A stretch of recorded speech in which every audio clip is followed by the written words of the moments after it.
हरतालिका तीज व्रत कथा एवं पूजन विधि। भाद्रपद शुक्ल पक्ष की तृतीया तिथि के दिन मनाया जाने वाला ये तीज पर्व सुहागिनों का महापर्व है, जो हर किसी विवाहिता के लिए महत्व रखता है। भादो महीने में मनाए जाने वाले इस पर्व का इंतजार हर विवाहिता करती है। सुहागन स्त्रियां अपने पति के सुख, शांति, समृद्धि और लंबी आयु के लिए यह व्रत रखती हैं। इस दिन औरतें नई नवेली दुल्हन की तरह सज धज कर तैयार होती हैं और बड़े ही श्रद्धा एवं भक्ति के साथ इस व्रत को रखती हैं। कहा जाता है कि माता पार्वती ने 107 जन्मों तक भगवान को अपना पति के रूप में पाने के लिए तपस्या करती रही।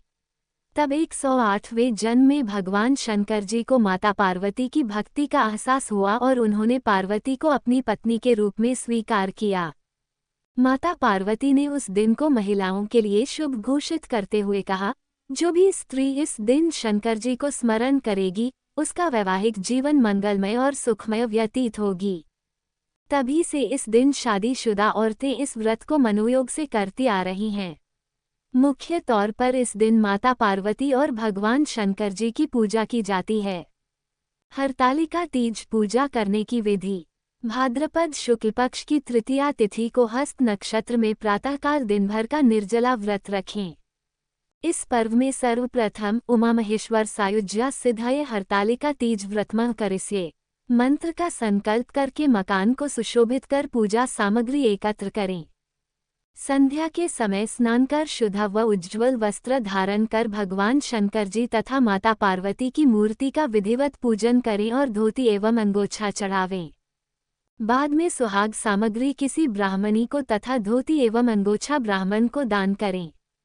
पुनः 13 प्रकार के मिठे व्यंजन सजाकर रुपयों सहित सास को देकर उनका चरण स्पर्श करके अनंतर अल्पाहार अथवा फलाहार कर अपना व्रत तोड़ें। प्राचीन काल में माता पार्वती अपने 108वें जन्म में भगवान शंकर जी को पति के रूप में पाने के लिए गंगा के तट पर 12 वर्षों तक कठिन तपस्या की। वह श्रावण की मूसलाधार वर्षा में भी बिना अन्न जल खाए खड़ी रहती थी।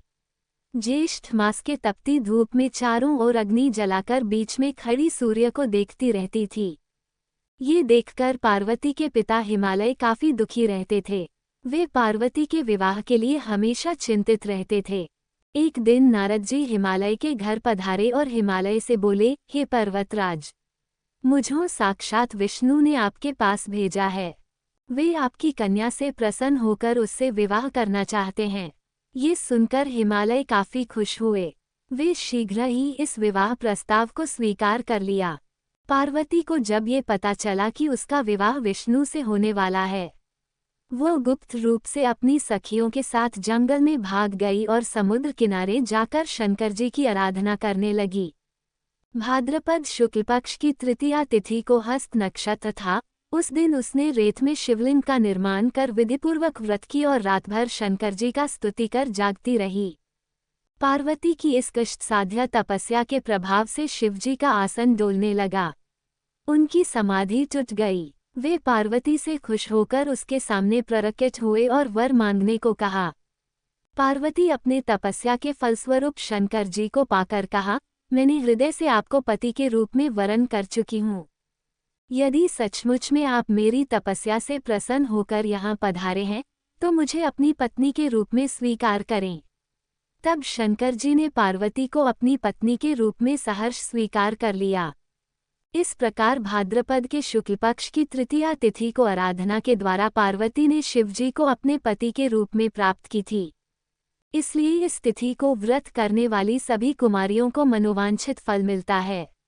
सौभाग्य की इच्छा करने वाली प्रत्येक युवती को यह व्रत पूर्ण निष्ठा एवं भक्ति के साथ करना चाहिए।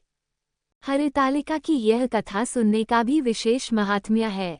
इस व्रत का पालन करने से स्त्रियों का सौभाग्य अखंडित रहता है। जो सौभाग्यवती स्त्रियां यह व्रत नहीं रखती, कुछ वर्ष व्रत कर फिर नहीं करती, व्रत रखते हुए कुछ खा पी लेती हैं, उन्हें इस जन्म तथा दूसरे जन्म में अनेक प्रकार के संकट उठाने पड़ते हैं।